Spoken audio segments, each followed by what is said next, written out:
Assalamualaikum warahmatullahi wabarakatuh. Perkenalkan, nama saya Muhammad Khamdani. Saya akan membacakan makalah yang berjudul Perencanaan Pembelajaran Akidah Akhlak. Pendahuluan. Pengertian rencana pelaksanaan pembelajaran. Menurut Kamus Besar Bahasa Indonesia bahwa perencanaan adalah proses cara perbuatan perencanaan atau merancangkan, sementara pembelajaran adalah proses cara perbuatan menjadikan orang atau makhluk hidup belajar. Jadi, perencanaan pembelajaran adalah rencana guru mengajar mata pelajaran tertentu pada jenjang dan kelas tertentu untuk topik tertentu dan untuk satu pertemuan atau lebih. Dalam arti lain, RPP adalah rencana untuk menggambarkan prosedur dan manajemen pembelajaran untuk mencapai satu atau lebih kompetensi yang ditetapkan oleh standar isi dan dijabarkan oleh silabus. Rencana pelaksanaan pembelajaran RPP adalah rencana yang menggambarkan prosedur dan pengorganisasian pembelajaran untuk mencapai satu kompetensi dasar. RPP paling luas mencakup satu kompetensi dasar, meliputi satu atau beberapa indikator atau satu kali pertemuan atau lebih. B. Program tahunan, program semester, dan silabus. Program tahunan merupakan program untuk setiap mata pelajaran untuk setiap kelas, berisi tentang garis-garis besar yang hendak dicapai dalam satu tahun dan dikembangkan oleh guru mata pelajaran yang bersangkutan. Program ini perlu dipersiapkan dan dikembangkan oleh guru sebelum satu pelajar memulai, karena merupakan pedoman bagi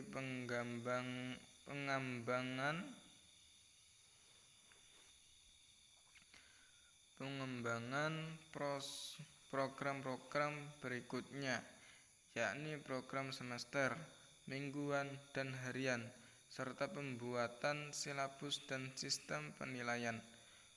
Komponen-komponen program tahunan meliputi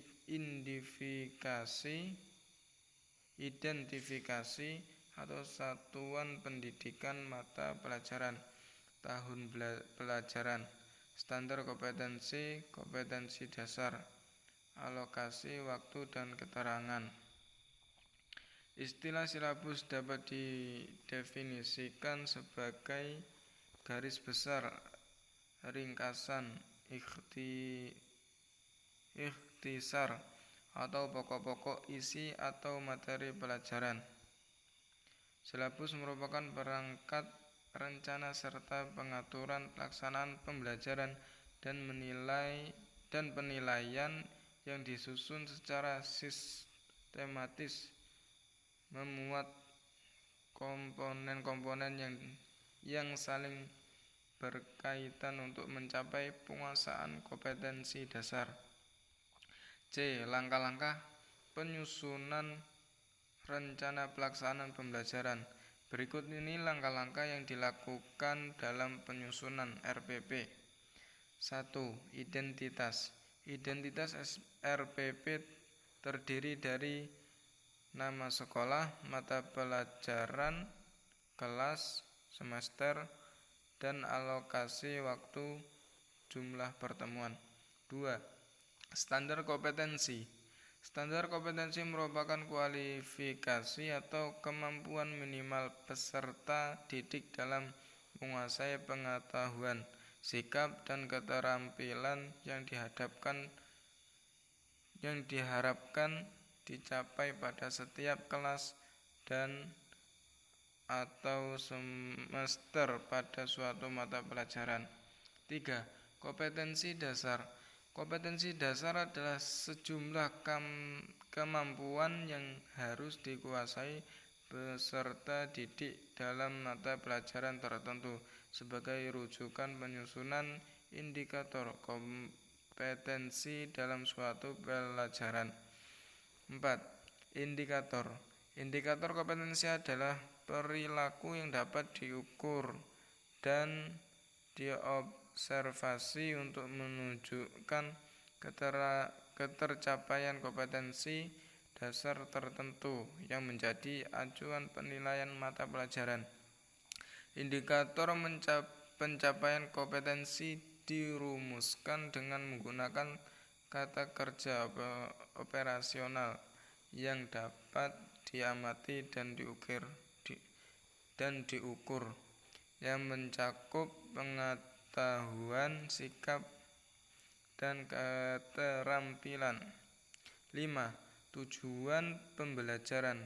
Tujuan pembelajaran menggambarkan proses dan hasil belajar yang diharapkan dicapai oleh peserta didik sesuai dengan kompetensi dasar. 6. Materi pembelajaran. Cantumkan materi pembelajaran dan lengkapi dengan uraiannya yang telah dikembangkan dalam silabus. Dalam menetapkan dan mengembangkan materi perlu perhatian hasil dari pengembangan silabus.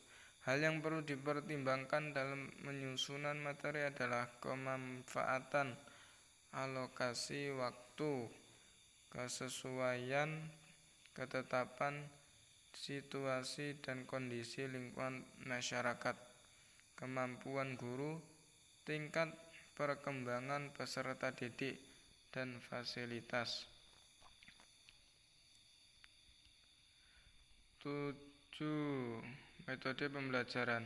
Metode pembelajaran yang digunakan guru hendaknya dapat menciptakan suasana belajar dan proses pembelajaran yang kondusif agar peserta didik mencapai kompetensi dasar atau seperangkat indikator yang telah ditetapkan. 8. Media pembelajaran. Media hendaknya dipilih yang sesuai dengan metode pembelajaran yang akan digunakan. Pemilihan media pembelajaran yang tetap dapat menjadikan pembelajaran lebih menarik, sehingga akan bermudah untuk mencapai KD yang telah ditetapkan. 9. Kegiatan pembelajaran. Langkah-langkah standar yang harus dipenuhi pada setiap unsur kegiatan pembelajaran adalah sebagai berikut. A. Pendahuluan. B. Inti. C. Penutup. 10.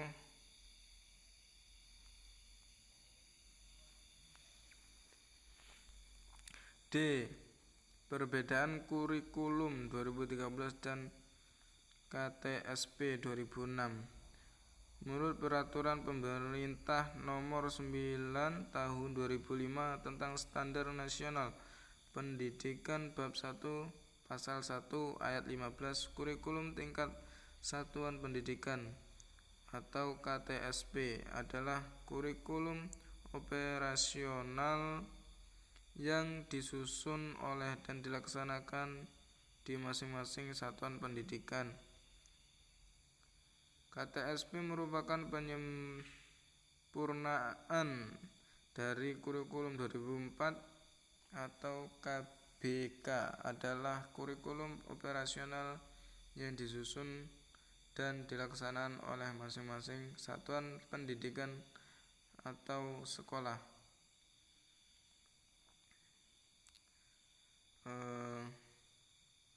Kurikulum 2013